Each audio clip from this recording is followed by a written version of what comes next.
And is it K or Dr. Funk? Or, I mean, because Dr. Funk sounds great too, I'll call you that, but what would you prefer? I really like Dr. Funk. I like Dr. Funk too. I mean, okay, let's do that. Anyway, so we welcome you to our studio. That sounds cool. Good morning. The first question that we have right out of the box is, Doctor, is well, do you believe that the controversy surrounding your opponent has kind of, I don't know, took the wind out, took the focus off of the race, off of the campaign, or is it put the focus on the race? Oh, I think it's put the focus on the race. From the beginning, I really wanted to concentrate on facts matter, how we use information, how we make decisions, because there's way too much political discussion in this country that's false and misleading. Makes us voters angry, distrustful, cynical, and that's bad for the country. So I didn't expect that this business of the Rain Shadow Report was really going to provide such a comprehensive illustration of that, but it did.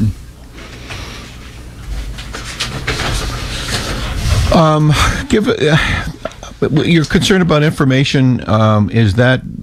Does that play out locally as well? I mean, other than since that was going to be your campaign moving forward, are there some things that you think informationally haven't been right that the previous council has dealt with? Granted, the information that's come up in your campaign, I know, illustrates it, but since that was going to be one of your points, is there some aspect of city government or whatever where you think the information isn't right and that might be affecting decisions? Well, one thing that's been happening is the decision-making process of the Council of Governments in allocation of funding for the homeless projects. And I have now written 2 letters to the editor about that. The first one was about the allocation process that was done in May, which was clearly biased, clearly not valid. And then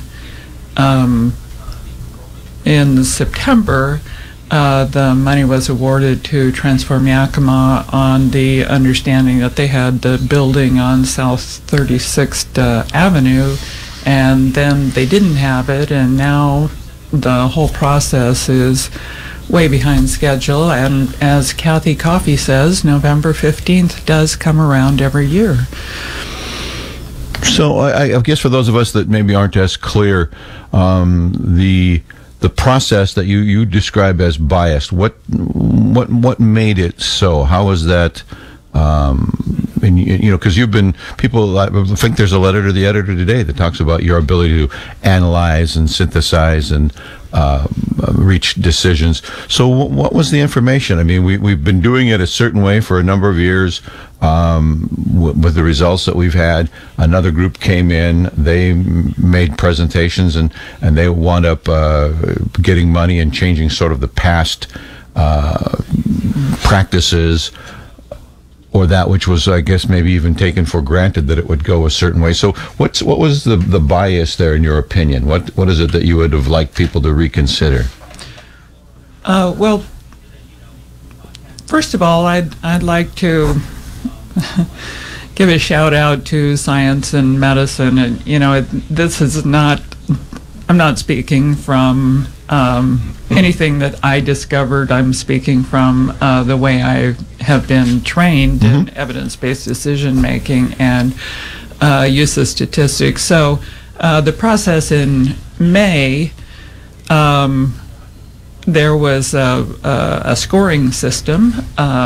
7 people did the scores, and there were a number of questions, maybe 20 questions, that had to be rated. Some of those were completely objective, yes/no questions.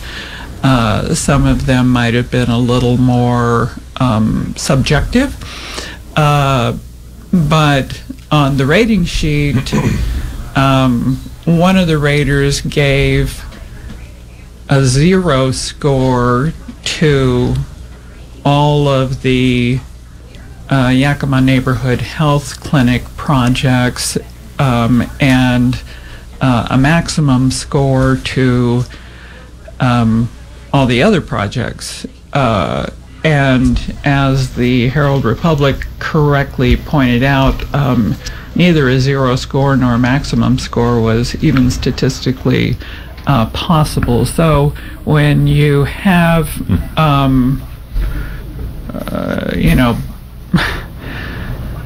both bias and inaccuracy, you can't overcome that by just throwing out the highest and lowest scores. Sure.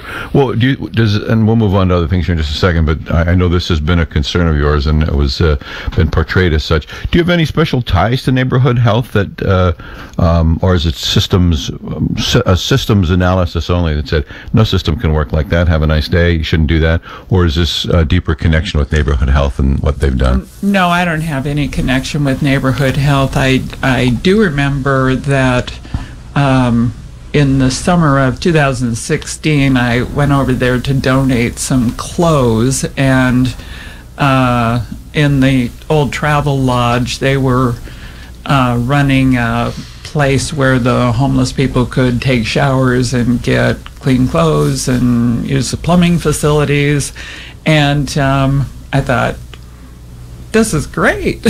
What a great setup. I also think that the Roy's Market project is really an excellent plan. But no, I don't have any long-term ties with it. Gotcha. Okay, thanks very much. Moving on to you sound like you're going somewhere, Lance? No? Are you just go ahead. Muttering in agreement, or do you have your next question? Muttering in agreement. Because I heard noises coming from you, sir. All right. So, how do you assess the district right now? I'm looking over the primary results.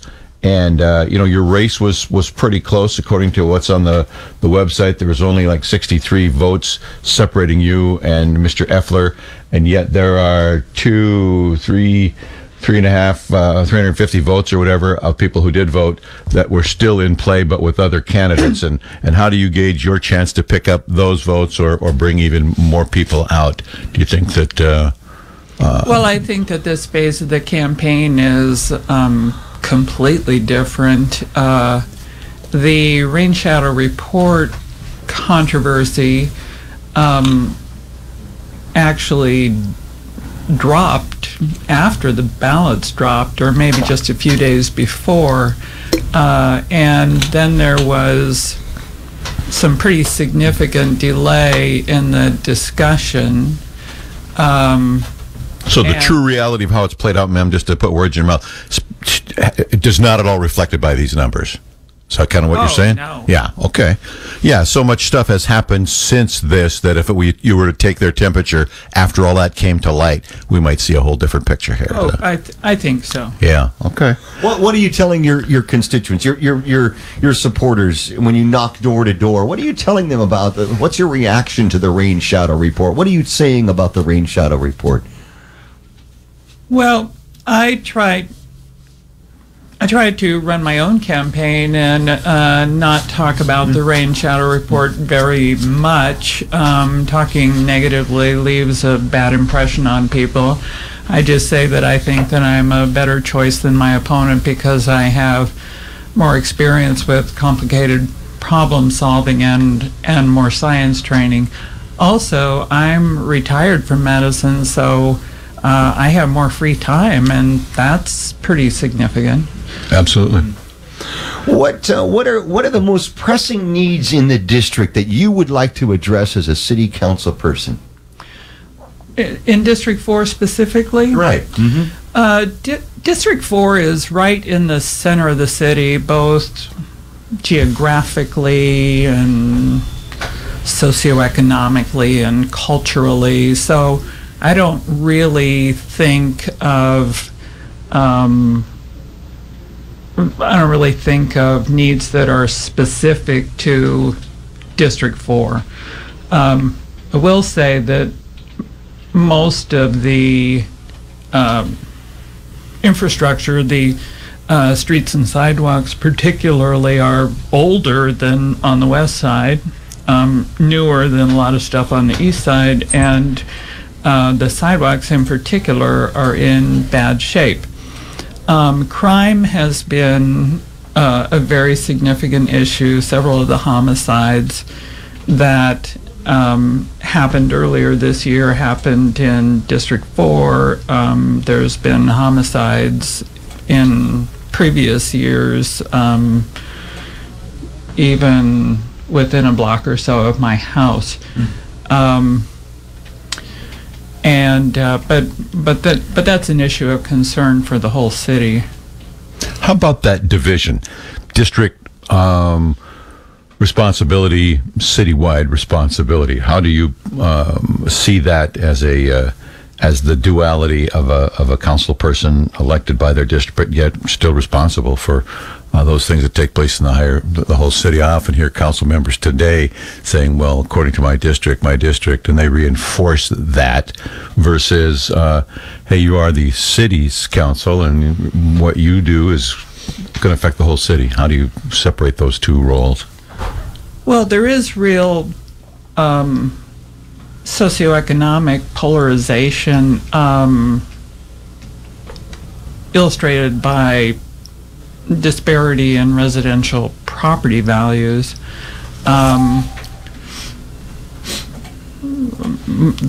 There are more higher income people who can afford more expensive houses on the west side, and more low income people on the east side. And it's very appropriate for those different interests to be represented as different interests, and there are also interests that we all have in common. So if you, I guess the question is, if it came down to an item that might be good for 80% of the city, but might not be as good for your 20%, when the vote comes, have you given much thought to how you might have to vote?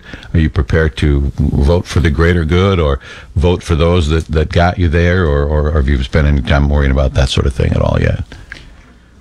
Well, in District 4, as I said, District 4 is right in the center. It bridges both sides. I don't see a polarization of interest in District 4. I would say I am very concerned about the hardships that our poor people and our low-income people face. Okay, so that was going to be a question for later. We still got 4 minutes till news, and then a whole half hour after that. What do you see is the job of a city council person? Is it in terms of having concerns like that? Some people would say the city's job is to make sure the bus is there for everybody, but it's up to how everybody wants to live their life in terms of what everybody looks like, what everybody's socioeconomic conditions are. What extent should the city extend beyond providing services and fire protection, law enforcement, and all of that, and get into things like incubators and economic development and issues of economic equality, things like that? Is that a city council person's job? No, I think that generally city council members having pet projects is sort of an ego trip. I think that Tony O'Rourke having pet projects was sort of an ego trip that created some problems. Basic services is central, and discretionary use of discretionary money, of which there isn't much, is peripheral. So we don't anticipate any K-Funk specialty projects, things that you've been thinking about in the last couple of years, that if I could get a chance to put my stamp on the city, here's what it would look like. None of those out there? Well, I would definitely like to do more with civic engagement and policing and neighborhood watch type of engagement.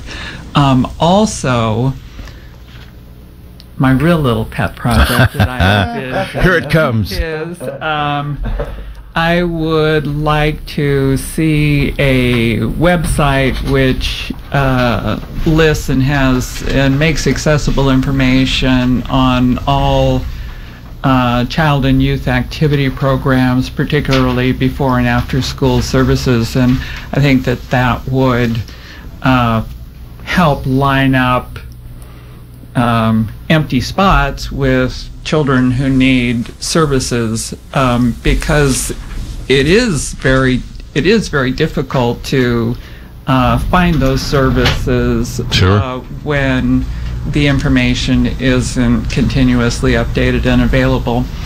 And I think that could be done mostly with volunteer workers who are interested in our child and youth services. That was an idea that came from a meeting during the summer with the 6 legislators, and one of the women who gave the public testimony talked about the difficulty of coordinating and the potential value of cross-coordinating. Makes total sense. I think that's a project that wouldn't take much in the way of resources, but would offer much in the way of potential use, and anybody that can get their kids into programs, you know how that helps the kids and helps them and all of that. So I think that's something to look forward to in the event you get there. Yeah. Do you think that's not a big ego trip on my part? No, because I think you're talking about the kids, and probably the kids of the kids that you might have even helped bring into the world. You've already done your part, ma'am. So I think you're good. We've got weather, we've got sports, we've got local news. We do, Dave. Just before the bottom of the hour, hey, we will continue our conversation with 4th District candidate Dr. Kay Funk right after the bottom of the hour news. But yeah, forecast, just a beautiful day on tap for you. Sunny skies and 65 degrees before this day is over. 67 is going to be the warmest day of the week tomorrow. 67 and partly sunny skies, and then just back into the sunshine. Sunny, 65 Thursday, 64 Friday, 65, and a beautiful Saturday. 7:30. Time for news. Fox News Radio. I'm Chris Foster. President Trump has lunch with Senate Republicans today, and he's attacking one on Twitter who'd said the president should stay out of tax cut negotiations. The president, writing Bob Corker, who helped President Obama give us the bad Iran deal and couldn't get elected dog catcher in Tennessee, is now fighting tax cuts. Most Republicans have so far embraced the framework of the president's tax cut proposal, but have not settled on which deductions. KIT News Time, 7:33. Hey, this newscast brought to you by... It's a little cool. We're starting out a little cool and clear, though. That's the good news. Sunny skies on the way. 65 degrees for the high today. 36 right now. And in the news, you warming up the car in the driveway. You are? You could be walking. Elections information. Talking with our candidates this week. Our 7 o'clock hour conversations began yesterday in the 4th District with Keith Effler. Continues today with his opponent. Dr. Kay Funk is with us. Yeah. Go ahead. What are you, the hype man? It's Dr. Funk. Dr. Funk. All right, bring in the funk. Next, later this week, we'll be talking with the candidates from District 2 and wrapping up with District 6. So stay with us all week long. Get a chance to know a little bit more about the folks that you may be electing. So with that, welcome back, Dr. Funk. Appreciate your time today. Thank you very much. And we had talked earlier about the controversial rain shadow report, and you said that you had a little bit more you wanted to say about that. So the microphone is yours. Well, I know that you've talked about the rain shadow report, Keith Effler's involvement and his response to the subsequent controversy. I know you've talked about that before, and your listeners may have some familiarity. But then again, they may not. So sure. So I would like to say that right after filing for this campaign, I was approached by Andrew Stanbaugh for an interview, and it was a stealthy approach. He didn't specifically tell me that he was part of Keith's campaign or Keith's church, but after the recorder was turned off, he asked me a lot of odd questions about my religion and told me a lot about his.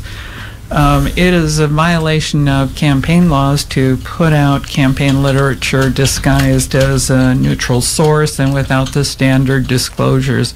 Everybody knows and has seen the standard disclosures. You're supposed to say this publication paid for by the Keith Effler campaign or the K-Funk campaign. And there's a good reason for that, because it's damaging to have biased information circulated as neutral. I talked with a voter who was all ready to vote for Chelsea Mack in the primary election and was taken aback to see that she was called a socialist. That was a ridiculous statement. It was damaging for her, and it's not innocent. And then after Keith was sort of caught in this error, he was unable, he doesn't have the skills to walk it back. He doesn't know how to do that. He repeatedly denied involvement and had contentious conversations with the Herald Republic about the difference in meaning between handed over the reins. He said he handed over the reins, and they said that he said he wasn't involved. It's not necessary to argue over this. It's a distinction without a difference. The Herald Republic took the print order directly from him, so he was involved. And his inner circle was clearly involved. And it's even more odd that Keith continues to claim that his core value is that no one is above the law, but then when he had this choice, he didn't choose to inform himself of what the law is, and then he said that the violation of the law didn't matter. Then when he was sued, a class action was brought by a young woman who's politically active. He paid a settlement, a $9,400 settlement, but still clings to the reasoning that he doesn't have any culpability. And to pay a settlement, to pay a settlement on a lawsuit that's defensible is clearly bad judgment. I don't want to see him do that with public money. And that was another error. The way he uses language is very disturbing. He talks about this as being a witch hunt. It's important to use language in a way that both the speaker and listener can understand the meaning of. And I like to use the illustration of Bill Clinton saying, I did not have sex with that woman, Monica Lewinsky, meaning that he had oral sex, but not what we in medicine call intravaginal sex. And so his statement was 1% truth and 99% deception. And in order to be credible, you have to speak in a way that your listeners understand what you're saying. So to call this post-rain shadow report kerfuffle a witch hunt is not the way that word is conventionally used. It's a deceiving use of the word. And I have multiple other examples where he used language deceitfully. Well, again, that's the problem in part with our country today about where do you start a conversation when you can't even agree on the terms. I mean, that really absolutely makes it a difficult go. A couple of questions, though, on the bigger picture here. The person that brought the class action suit, I don't know who they are. Are they just out there fighting the good political fight, or are they affiliated with your campaign in any way, shape, or form, or? Not affiliated with me. Sydney Galusha is her name. She's very smart, and even though she's young, she has lots of political experience and lots of political savvy. So this more or less was just a exercise in doing the right thing as far as she was concerned, as seeing information and deciding to bring it forward. I mean, she didn't apply that at your urging or anything like that. No. Okay. A couple of other things, and then we can press on. One is, as a guy who's been on council, I'll tell you, one of the singularly most frustrating things that you will experience if you get on there is when the group decision is made to not defend defendable lawsuits because of the cost. And I can't tell you how many times I chewed through the side of my cheek in executive session where we decided, we could win this case and spend more in winning it than it would cost us just to write the check. And under advisement from finance and from legal and from managerial and from fellow council members, that becomes the decision that you take. I hated that. I hate that. And you will hate it too, just so you know that is part and parcel of the council person's job from time to time, deciding on what you will go to war with and what you won't. The other thing to throw out there is simply this, and that's what do you make of the Public Disclosure Commission's decision that they won't pursue any type of charges or further action, that his claim that this wasn't electioneering or whatever is basically upheld by their decision not to further pursue it? Is that a missed opportunity by them? Is that you're not speaking the same language as them, or what do you think that represents? I think that's a bit neither here nor there. I would say that what Keith said about that, he said that the Public Disclosure Commission says, quote, "This is a joke," unquote. That is not what the Public Disclosure Commission said. Well, what they did say was what then? Because they're not taking it forward, they're not doing anything more with it. I think they said they wouldn't investigate it. And that's okay. There are lots of PDC complaints which never go any further. Sure. I was part of one of those too. All right, back to the other aspects of... May I speak to the question of settling defensible cases? This is a really key issue in medicine, in malpractice cases, and there's lots of malpractice litigation. Most of the malpractice defense is covered by insurance policies, pretty much all of it, in fact, maybe 100% of it.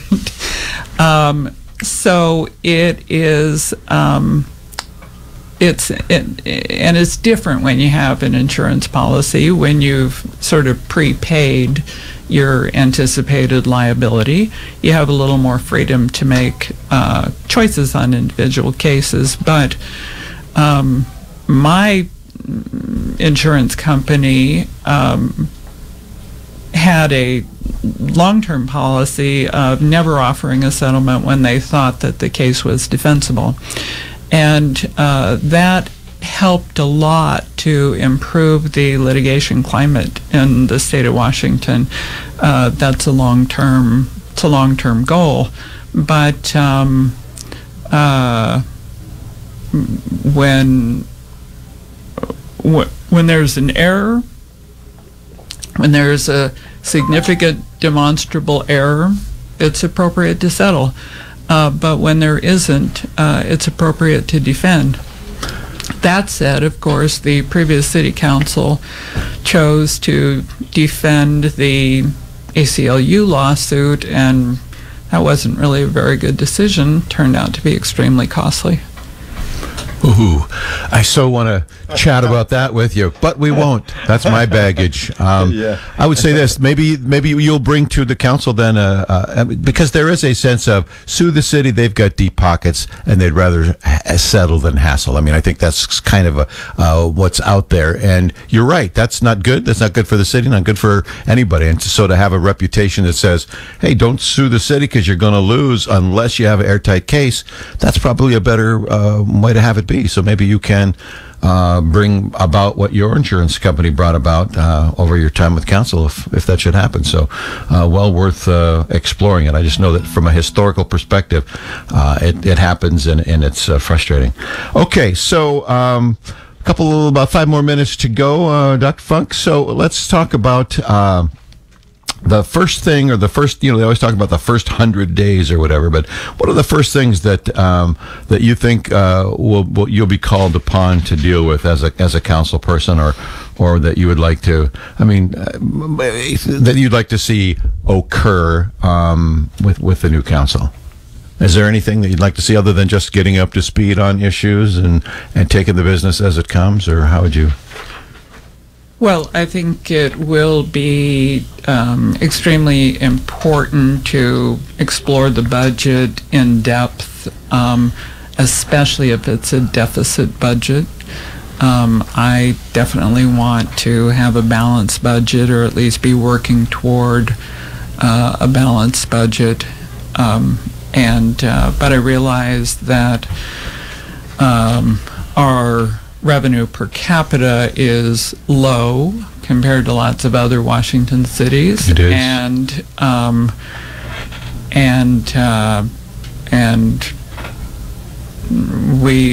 But there are basic services that we have to fund. Well, I was just going to say, part of that budget, there's been talk of an East Side pool. There's talk, of course, of the plaza downtown, and part of the city money coming out of that. Do you support those? Well, I don't think there's been discussion of,